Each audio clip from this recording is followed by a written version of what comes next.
ese aba bantu hagati y'abazunguzayi ndetse n'abanyerondo ubundi baba bakwiye kubana bate? Reka manze nshyiremo iyi video tuyirebeho gatoya, ubundi ndahita ngaruka tuyitangeho ibitekerezo uko aba bantu bakwiye kuba bitwara, ndetse nabo bakwiye kuba bareberera nabo uko bakwiye kuba bitwara.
Okay, sasa noneho tutarajya kure rero, reka tubanze tuganire ku iki kintu.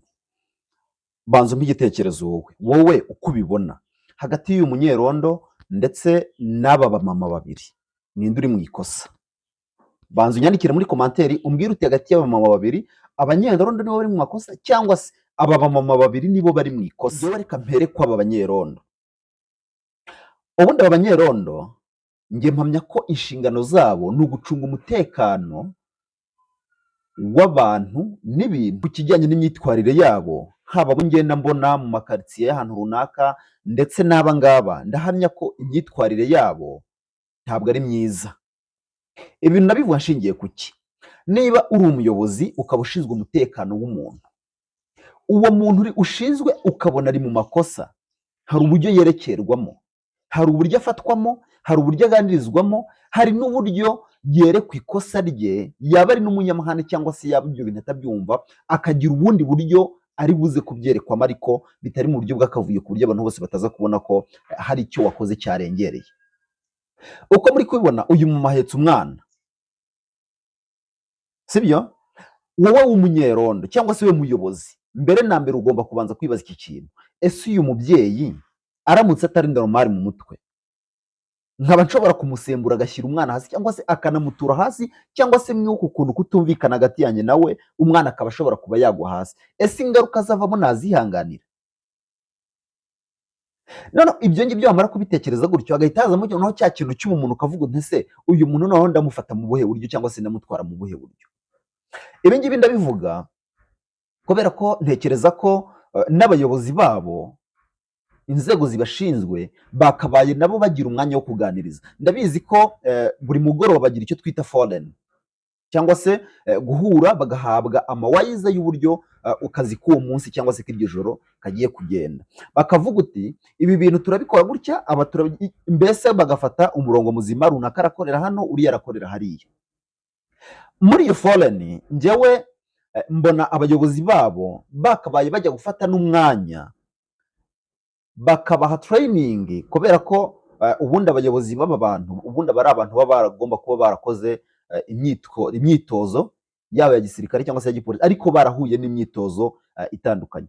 Ndahamya ko rero bakabaye kuba baganirizwa nk'abantu bakuru, bakerekwa ko bagiye kujya muri sosiyete kandi irimo abantu batandukanye. Iyo sosiyete bagiye gukoreramo baguye kugira imyitwarire itandukanye n'iyabo, ndetse bagakwiye kugiramo n'iyo cya kintu cya yobozitime kabyite gutyo, bakwiye kugiramo na cya kintu cy'ubuyobozi, igitsure cy'ubuyobozi, ariko mu buryo butaza gukandamiza umuturage, kubera ko umuturage leta imufata nk'aho hari ibintu byinshi atabazi. ngo wa muyobozi uba ugomba kuba uri hafi ye kugira ngo nyine umuyobore umwerekere urakora iki urakora n'iki.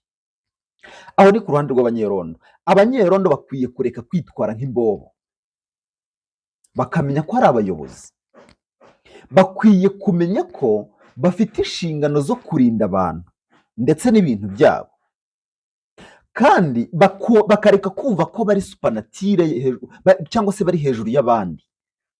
Ni abaturage, ni abantu, ndetse bava muri ya sosiyete y'abandi, kubera ko ni abantu tubana nabo, ni abantu duturanye nabo. Bakwiye kwiyumvamo rero ko atari abantu bo hejuru bashaka gukandamiza abaturage bitwaje ya niforume bambaye cyangwa se ya mawayize bahawe kuri fone, nibo bakayumva nabi. Ariko nidukoma urusyo reka tujye dukoma n'ingashyire. Abaturage namwe ntabwo muri shyashya, kubera ko namwe mwakabaye mugira n'ikintu cya respect, kubera ko iriya niforume ntabwo ari umuntu wese bayambika.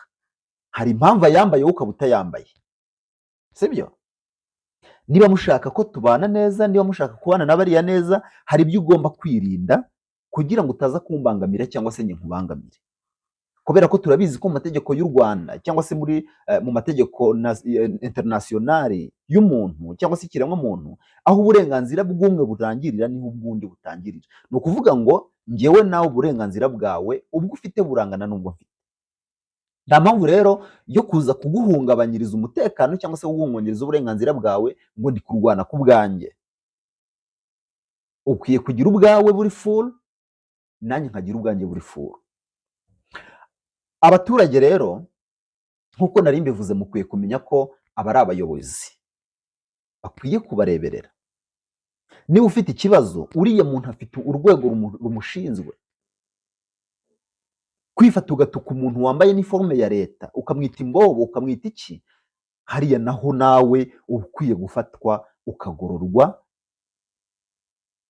Turi kujyana? Uba ukwiye gufatwa ukagororwa, kubera kuriya nayo ni imico ya kimayibobo. Ntabwo iriya ari imico y'Abanyarwanda, ntabwo ari imico y'Abanyarwandakazi. Iyo ufite ikibazo hari uburyo ukiripotinga. Turabizi ko inzego z'umutekano cyangwa se inzego z'igihugu cyacu ntabwo zijya zitorera kuri wa muntu ushaka kubangamira uwundi. Uriya ni umunyerondo, nawe yafatwa agahanwa. Ni umusirikari yafatwa agahanwa, ni umupolisi yafatwa agahanwa. Uwo ari we wese yafatwa agahanwa mu gihe yaba yabangamiye umudendezo w'abandi. Ibyo turabizi ko nta muntu uri hejuru y'itegeko hano. Uko nagukosereza ngahanwa niko n'undi yagukosereza agahanwa, nawe niko wankosereza ugahanwa. Ibyo rero tujye tubyumvikanaho gutyo kandi tubijyanemo gutyo, kubera ko igihugu cyacu cyaduhaye umudendezo kandi kiduha kwishyira tukizana, kishyira umuturage ku isonga kugira ngo abashe gukora ibiteza imbere igihugu cyiwe ndetse nawe ubwe yiteza imbere. Reka tube turekeye aha ngaha, ariko ibindi reka duhure muri komanteri umbwire nawe uko ubibona, naho utaha.